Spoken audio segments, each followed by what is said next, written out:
Romanticism is one of the most important historical events of all time. Unlike a lot of what gets called history, Romanticism isn't a war or a piece of technology or a political event. It refers to the birth of a new set of ideas. It's about a mindset and a way of feeling. Romanticism began in Western Europe in the mid-18th century in the work of artists, poets and philosophers, and it subsequently spread all over the world, changing how millions of people look at nature, children, love, sex, money and work. We are all now, more or less, in some aspects of our sensibilities, romantics.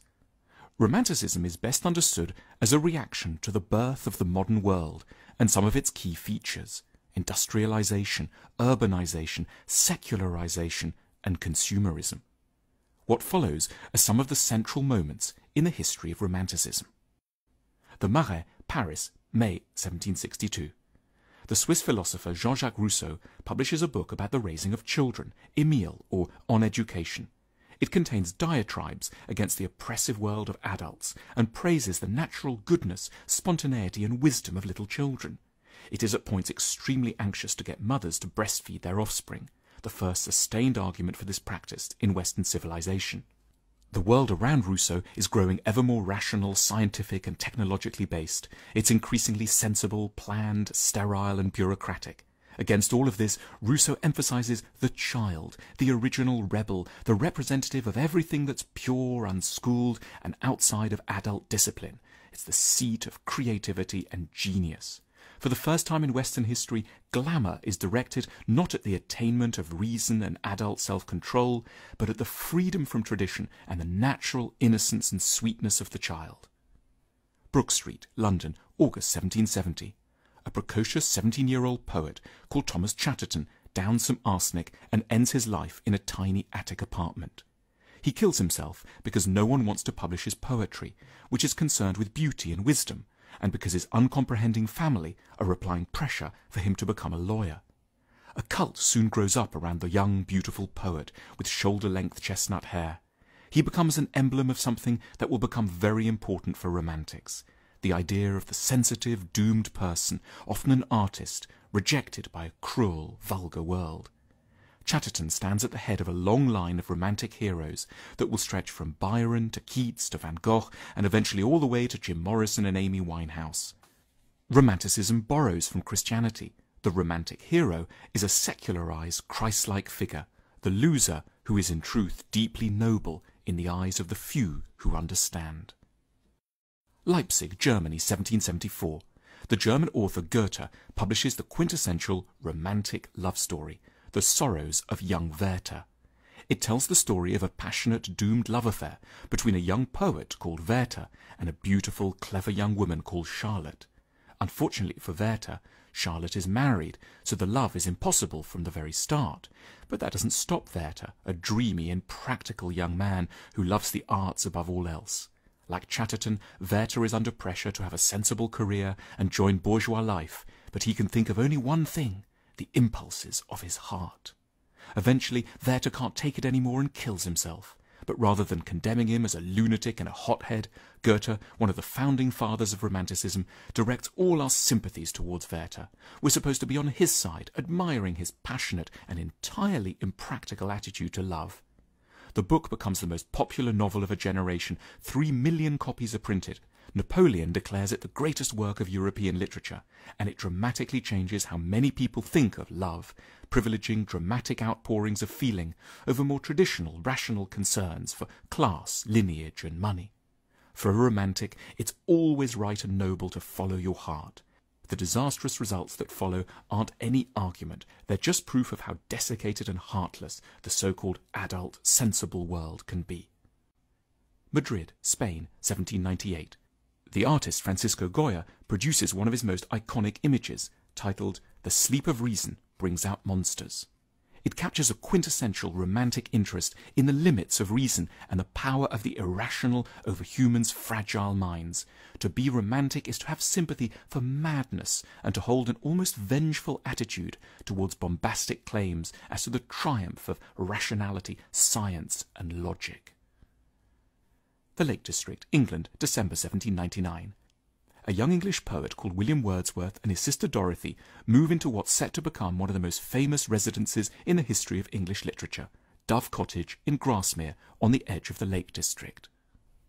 Here they will spend the next 9 years, and Wordsworth will write some of the greatest poetry in the English language, celebrating something that's very under threat, the natural world.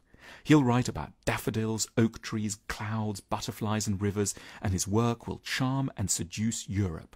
Within a generation there will, in Wordsworth's own estimation, be more tourists than sheep in the Lake District.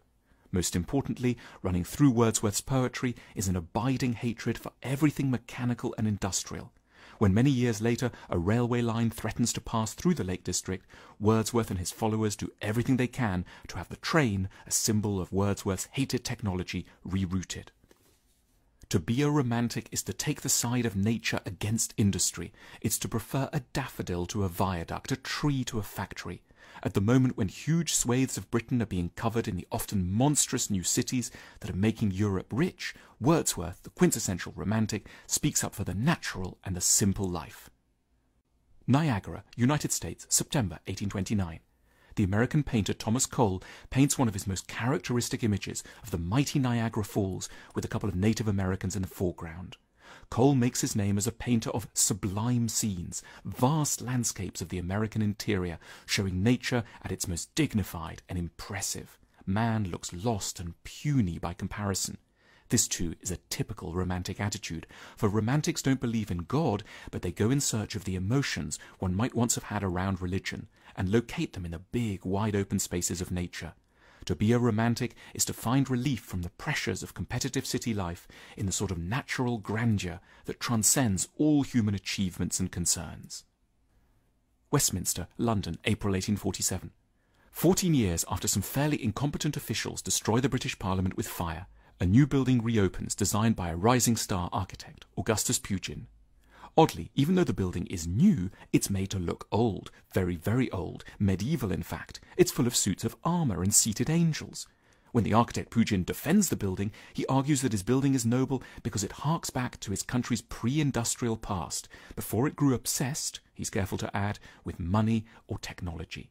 It begins a cult of the Middle Ages, a big theme in Romanticism, which identifies in the world of knights and castles, a nobility that is thought missing from the factories and shopping arcades of the modern world.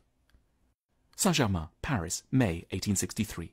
The French poet Charles Baudelaire writes a prose poem celebrating an unusual character whom he calls a flâneur, a stroller or loafer. A casual wanderer who has no particular job to go to and just spends his time observing busy street life of the modern city, threading his way through the crowds, strolling instead of rushing, sampling people's conversations and creating narratives for others' lives. Baudelaire, a typical romantic, admires the flaneur's playfulness and lack of practicality. This person isn't a waste of time. It doesn't matter that he doesn't have a job. For Baudelaire, he is a prince, unlike the boring wage slaves rushing to the new offices of capitalism. Le Havre, April 1891. The French painter Paul Gauguin sets sail for Tahiti, hoping to escape everything that is artificial and conventional. He lives in the Pacific South Seas on and off for the rest of his life, drawing young native women looking relaxed and natural without anything on. They are, in his eyes, evidence that civilization is what has made us sick, a core romantic belief. The romantic movement has permanently changed our sensibilities. As the world has grown ever more technological and rational, romanticism has come to stick up for the irrational, the untrained, the exotic, the childlike and the naive. There is naturally something a bit adolescent and immature within romanticism, but then again there can be something rather heartless, cold, dogmatic and arrogant in many aspects of modernity. One hopes this isn't going to be the end of the story, that we may in the future learn to soften the worst sides of modernity through the best sides of romanticism, in order to create a more evolved alternative, what one might term an age of maturity.